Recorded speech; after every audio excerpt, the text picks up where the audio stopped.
Ya, halo pemirsa, apa kabar Anda hari ini? Langsung dari studio IDX Channel Jakarta, saya Prasetyo Wibowo kembali hadir dalam Market Review, program yang mengupas isu-isu yang menjadi penggerak ekonomi di Indonesia. Live streaming kami tentunya bisa Anda saksikan juga di idxchannel.com. Dan langsung saja kita mulai Market Review selengkapnya.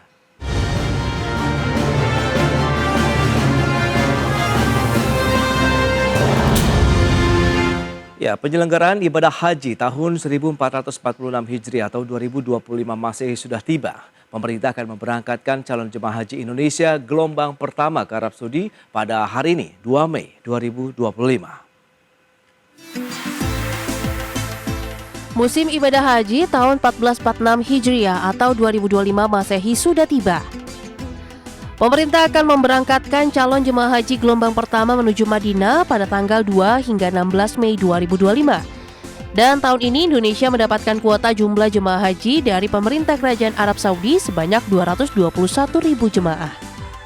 Menteri Agama Nasaruddin Umar dengan tegas mengimbau masyarakat di tanah air agar tidak tergiur tawaran berhaji tanpa visa haji. Sebab saat ini aturan ibadah haji dari pemerintah Arab Saudi sangat ketat, di mana jemaah tanpa visa haji dilarang masuk Mekah. Selain itu, Menteri Agama Nasaruddin juga meminta calon jemaah sebaiknya tidak mudah percaya dengan janji-janji manis oknum tertentu, mudah menghindari hal yang tidak diinginkan. Sepenuhnya jemaah haji itu melalui fast track, tetapi sesuai dengan tahapan-tahapan kemampuan kita, karena itu kan tidak gampang.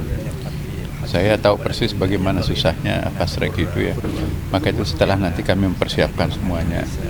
Misalnya kita bekerja sama dengan Kementerian Dalam Negeri, kan yang paling berat dalam fast track itu kan mengidentifikasi calon itu ya. Ada pemalsuan berkas. Nah, nanti kalau kita menggunakan IT akan datang, maka itu semuanya akan lebih mudah fast track itu. Dan saya kira juga kita akan mengupgrade, Saudi Arabia juga nanti akan mengupgrade, kami juga mengupgrade sehingga dengan akan terjadi kemudahan. Sementara itu, larangan masuk Mekah tanpa visa haji berlaku mulai 29 April 2025 dan bagi ekspatriat mulai 23 April 2025. Adapun izin masuk Mekah hanya diberikan kepada individu yang bertempat tinggal dan terdaftar secara resmi di Mekah, para pemegang izin haji yang sah dan petugas yang bekerja di tempat-tempat suci. Dari Jakarta, tim liputan IDX Channel.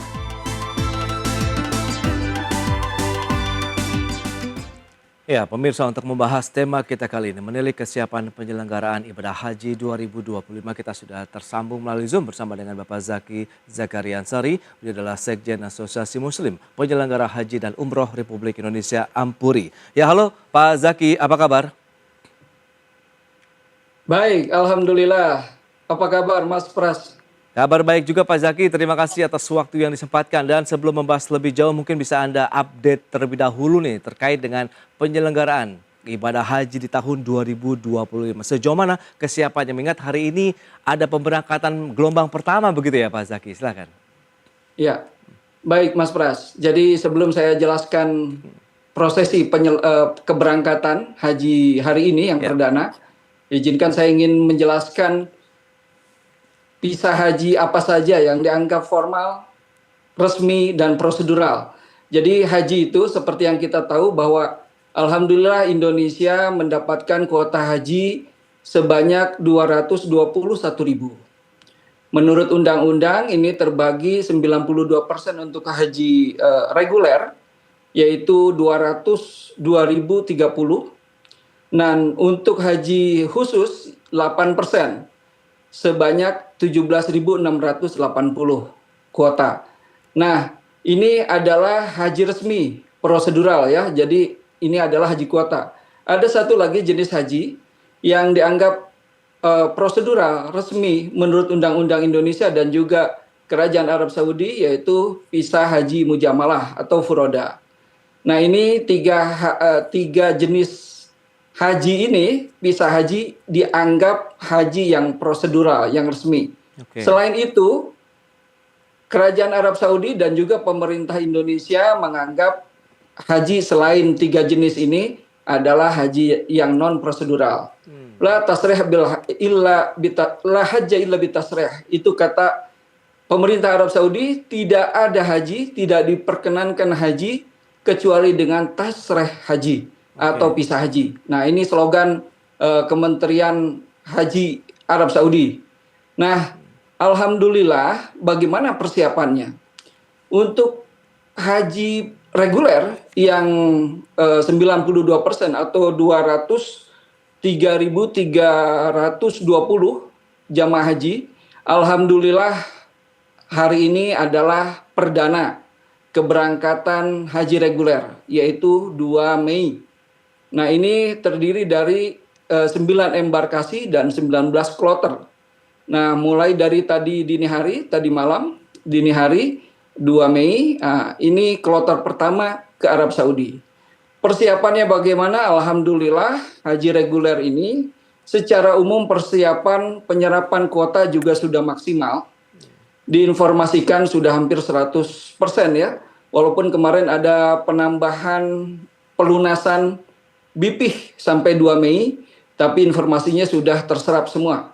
Jadi kuota insya Allah untuk haji reguler sudah terserap. Persiapan mulai dari embarkasi, transportasi, kontrak catering, transportasi hotel dan lain-lain juga informasinya sudah jelas, sudah siap, sudah hampir 100%. Bagaimana persiapan haji khusus? Nah, haji khusus ini tahun ini 17.680 atau 2% dari kuota nasional Indonesia. Alhamdulillah haji khusus di Indonesia itu terbagi 7 user ya. Jadi satu user minimal 2.000. Proses persiapannya juga sudah alhamdulillah, kontrak-kontrak juga sudah selesai. Untuk kontrak hotel, catering, transportasi juga sudah selesai. Tinggal sekarang adalah proses pempisahan. Nah, proses pempisahan ini memang terus berjalan ya, memang belum 100%. Sama dengan haji reguler juga belum 100%. Dan kapan haji khusus mulai diberangkatkan? Haji khusus mulai akan diberangkatkan untuk gelombang perdana itu antara 13 sampai 15 Mei. Ini untuk haji khusus. Nah, bagaimana dengan haji furoda atau mujamalah? Ya perlu saya sampaikan juga, perlu kita sosialisasikan bahwa haji mujamalah ini masuk dalam undang-undang Indonesia, tetapi kuotanya tidak pasti, ya.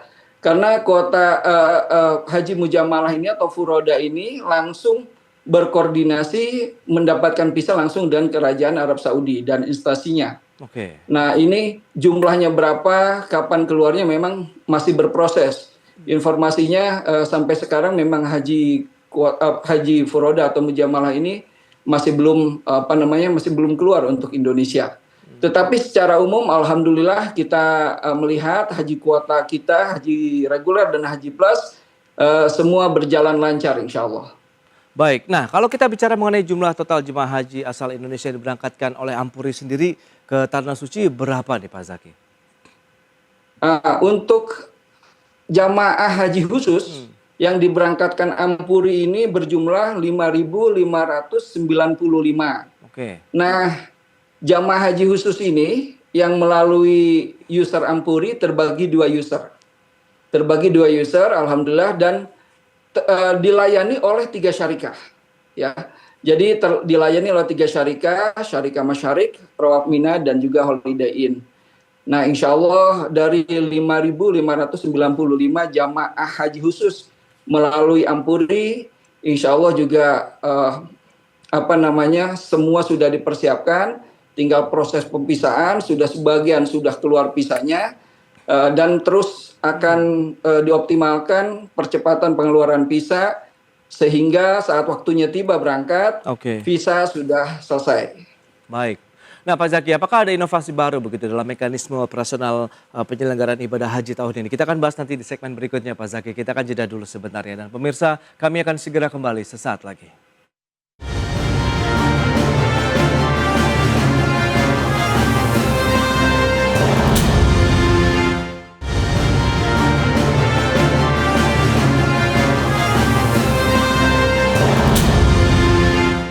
Ya, Anda masih menyaksikan Market Review pemirsa, dan berikut ini kembali kami sampaikan data dan kali ini mengenai jadwal dari perjalanan ibadah haji tahun 2025 seperti yang bisa Anda saksikan. 1 Mei 2025 jemaah haji masuk ke asrama haji, kemudian tanggal 2 sampai dengan 16 Mei pemberangkatan gelombang pertama ke Madinah, kemudian pemberangkatan gelombang 1 dari Madinah ke Mekahnya di 11 sampai dengan 25 Mei. Dan selanjutnya kita cermati di tanggal 5 Juni 2025 wukuf di Arafah, kemudian 6 Juni Idul Adha, ada hari Tasyrik juga di tanggal 7 sampai dengan 7 Juni, dan 11 Juni 2025 awal kedatangan haji gelombang pertama di Indonesia. Itu dia beberapa data. Selanjutnya kita akan cermati ada sanksi pelanggaran ibadah haji di tahun ini yang diterapkan oleh pemerintah Kerajaan Arab Saudi. Seperti kita ketahui bersama, tahun ini lebih ketat dan mungkin bisa disampaikan juga sangat ketat lah terkait dengan penyelenggaraan ibadah haji tahun ini. Ada denda sekitar 89,5 juta rupiah untuk haji tanpa izin, kemudian 447 juta rupiah bagi pemberi fasilitas haji ilegal. Ini diantaranya orang yang mengajukan visa kunjungan bagi calon jemaah ilegal begitu. Kemudian mereka yang mengangkut atau mengantar ke Mekah dan tempat suci, pemilik hotel, rumah atau tempat tinggal yang menampung jemaah ilegal, dan siapapun yang menyembunyikan atau membantu jemaah haji ilegal. Kemudian ada deportasi dan larangan masuk ke Arab Saudi selama 10 tahun dan penyitaan kendaraan pengangkut jemaah haji ilegal. Baik, kita akan lanjutkan kembali perbincangan bersama dengan Bapak Zaki Zakaria Ansari, Sekjen Ampuri. Nah, baik, kalau kita cermati dengan beberapa data yang tadi disampaikan. Nah, apakah tahun ini benar-benar sangat ketat Pak Zaki untuk penyelenggaraan ibadah haji begitu? Kemudian mungkin juga bisa disampaikan apa saja sih yang aturan yang perlu disosialisasikan dan apakah juga sudah terdeliver dengan baik begitu sejauh ini ke calon jemaah haji Indonesia, Pak? Silakan. Baik, ya memang tahun ini luar biasa, banyak inovasi dan regulasi baru dari Kerajaan Arab Saudi yang berbeda dengan tahun-tahun sebelumnya. Oke. Hal ini dimaksudkan agar penyelenggaraan haji 2025 ini bisa lebih baik lagi. Apa di antara inovasi baru atau regulasi baru di tahun 2025 ini? Yang pertama adalah timeline-nya. Oke. Ini timeline untuk pengurusan haji baik reguler dan haji khusus itu lebih awal, lebih maju. Ya, jadi timeline ini harus diperhatikan oleh seluruh negara. Kapan harus penyelesaian kontrak, kapan harus bisa mulai pempisaan dan lain-lain, dan juga regulasi-regulasi lainnya ini harus diperhatikan oleh seluruh negara. Jadi jangan sampai seperti negara Pakistan yang sampai 67.000 itu berkurang kuotanya. Begitu juga India sampai 52.000 karena tidak memenuhi target timeline itu. Kemudian juga kita tahu bahwa sterilisasi jamaah umroh lebih cepat lagi tahun ini. Tidak seperti tahun-tahun lalu. Misalkan penerbitan visa juga yang awalnya tahun lalu 29 Zulqa'dah 14 Zulqa'dah, mohon maaf, tahun ini menjadi 1 Syawal. Dan akhir keluar jamaah umroh dari Mekah itu yang tahun lalu 15 Zulqa'dah, tahun ini menjadi 1 Zulqa'dah. Jadi maju. Nah, hal-hal seperti ini perlu diperhatikan oleh semua jamaah haji ya, jamaah umrah khususnya ya. Khususnya untuk penyelenggaraan haji yang lebih baik lagi. Terus kita melihat juga banyaknya regulasi-regulasi baru mengenai penindakan haji non prosedural. Hari-hari ini kita melihat bagaimana banyak video menunjukkan bahwa banyak razia yang dilakukan oleh polisi di Arab Saudi ke hotel-hotel ya, dan tahun ini tidak main-main. Ancamannya tidak hanya deportasi, tetapi juga ancaman yang lainnya adalah bagi yang diketahui atau diketemukan setelah 29 April ini ada jamaah umroh masih berada di Mekah, maka akan dikenakan denda sampai 100.000 real. Ya, kalau di Indonesia kan 450 juta, lebih kurang seperti itu. Ini bisa dilipat gandakan sesuai jumlah jamaah. Begitu juga tindakan tadi disampaikan juga 10 tahun tidak boleh masuk ke Arab Saudi, jadi blacklist. Nah, hal-hal ini penindakan haji non prosedural itu begitu ketat, termasuk checkpoint ya. Checkpoint untuk memasuki kota Mekah per tanggal 23-25 April kemarin itu sudah sangat ketat. Artinya siapapun yang mau masuk ke Mekah itu akan dilihat izinnya, tasrehnya. Ada tasreh haji, ada tasreh masuk kota Mekah, dukhul Mekah, dan lain-lain. Jadi yang tidak berkepentingan, yang bukan tidak menggunakan visa haji dan tidak ada tasreh, tidak bisa masuk ke Mekah. Dan banyak lagi inovasi-inovasi baru memang di tahun ini, termasuk ya persiapan fasilitas khususnya pembangunan perluasan Masjidil Haram seperti yang kita lihat sudah lebih dari 90%. Keren-keren yang hampir lebih 15 tahun ada di atas Masjidil Haram juga sudah tidak ada sekarang.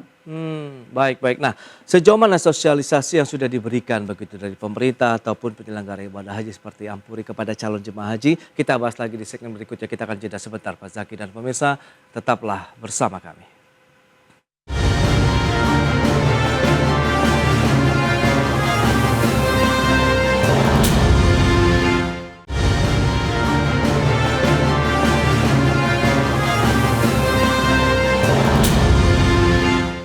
Ya, terima kasih Anda masih bergabung bersama kami dalam Market Review dan kita lanjutkan kembali perbincangan bersama dengan Bapak Zaki Zakariansari, Sekjen Ampuri. Nah, menarik kalau kita lihat yang sudah disampaikan seperti Anda bilang begitu, ada inovasi, kemudian bagaimana aturan yang lebih ketat lagi begitu untuk penyelenggaraan ibadah haji tahun ini. Nah, Anda melihat bagaimana kesiapan, sosialisasi dan bagaimana juga pengetahuan calon jemaah haji Indonesia terkait dengan adanya aturan-aturan baru tadi begitu Pak?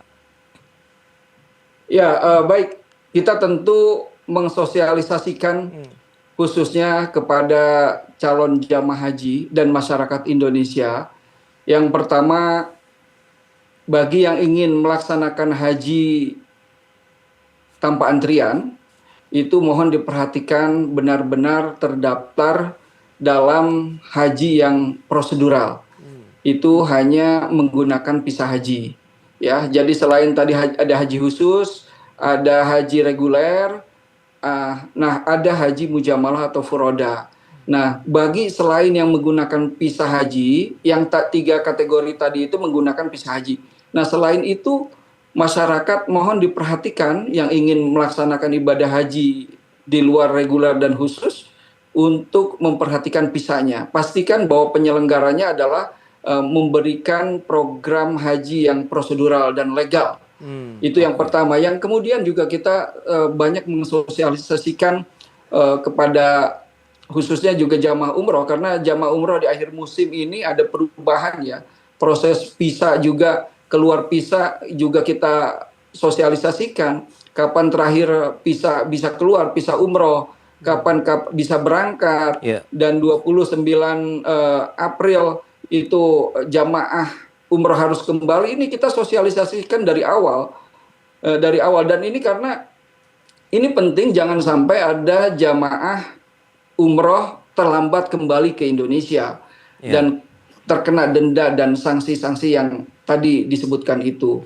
Nah, dan kita juga mensosialisasikan banyak kepada jamaah haji yang memang sudah terdaftar dan akan berangkat, baik haji reguler ataupun khusus, yaitu tentang persiapan.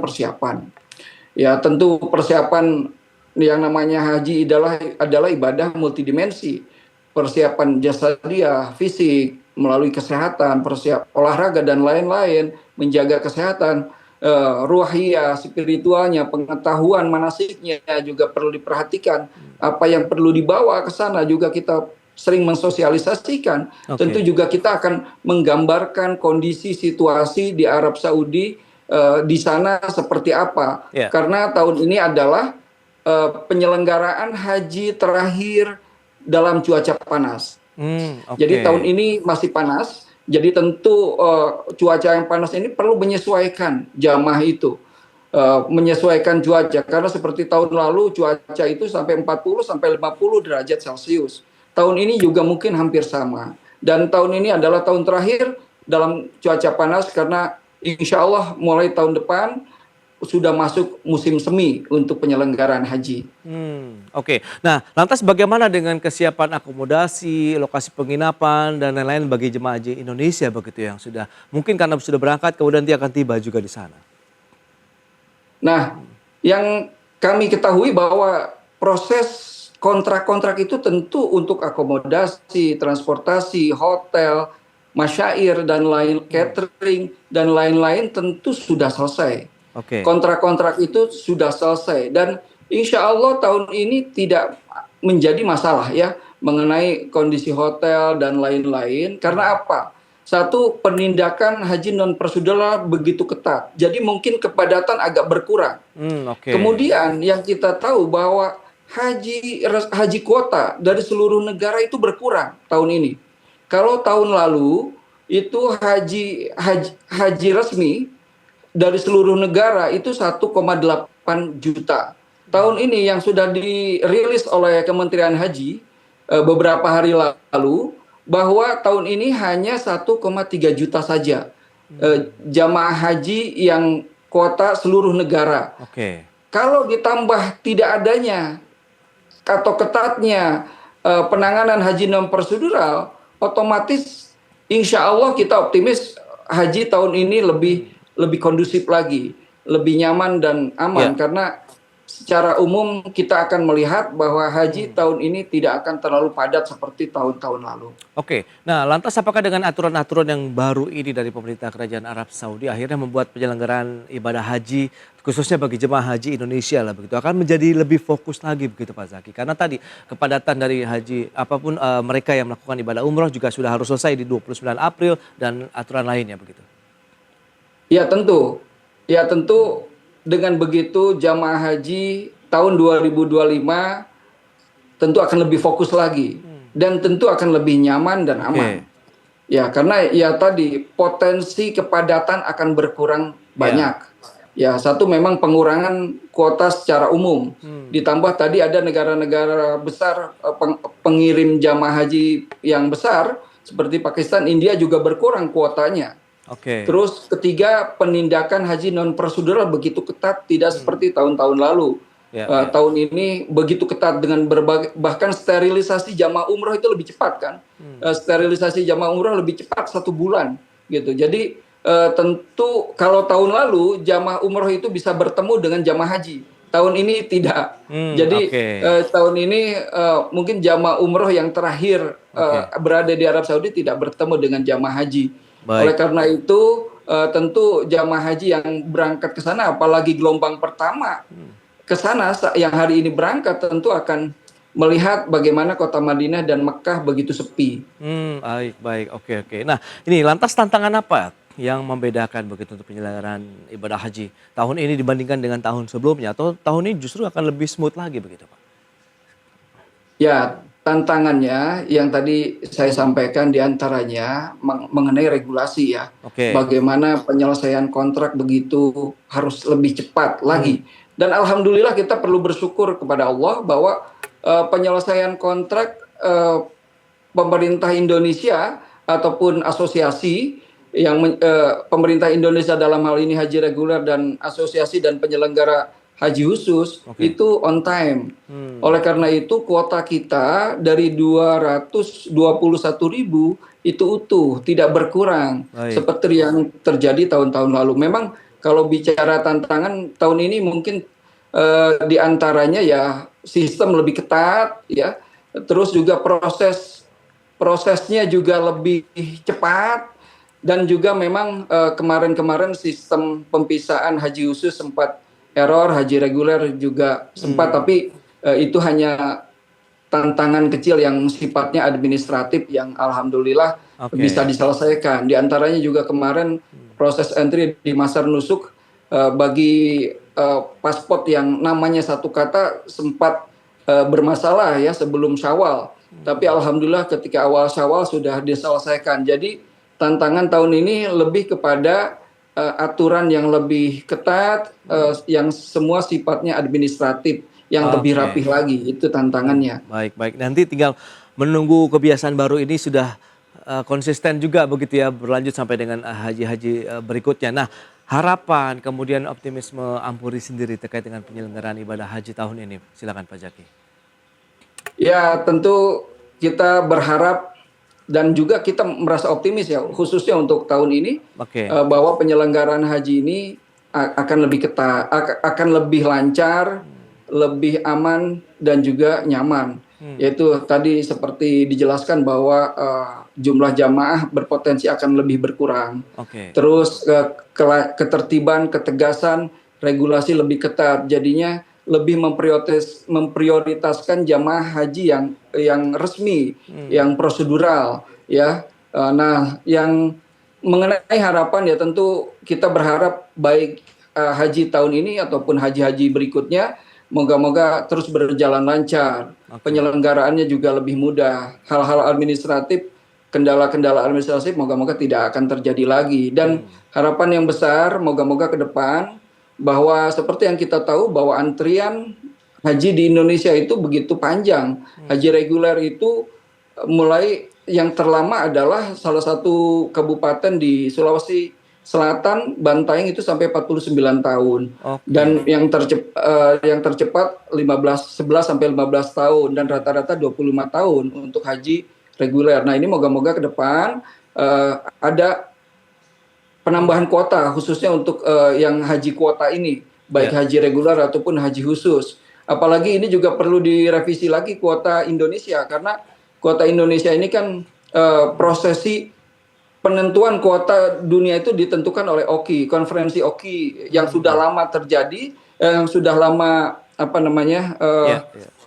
diberlakukan. Nah, ini 1/1000.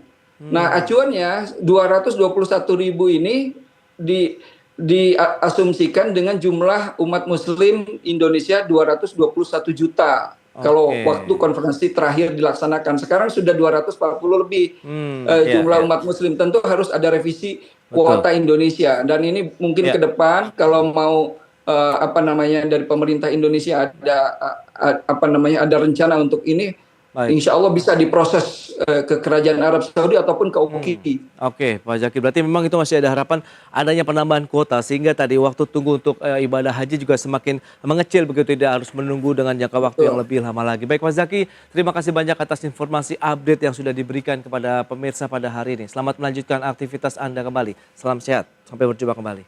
Ya, terima kasih.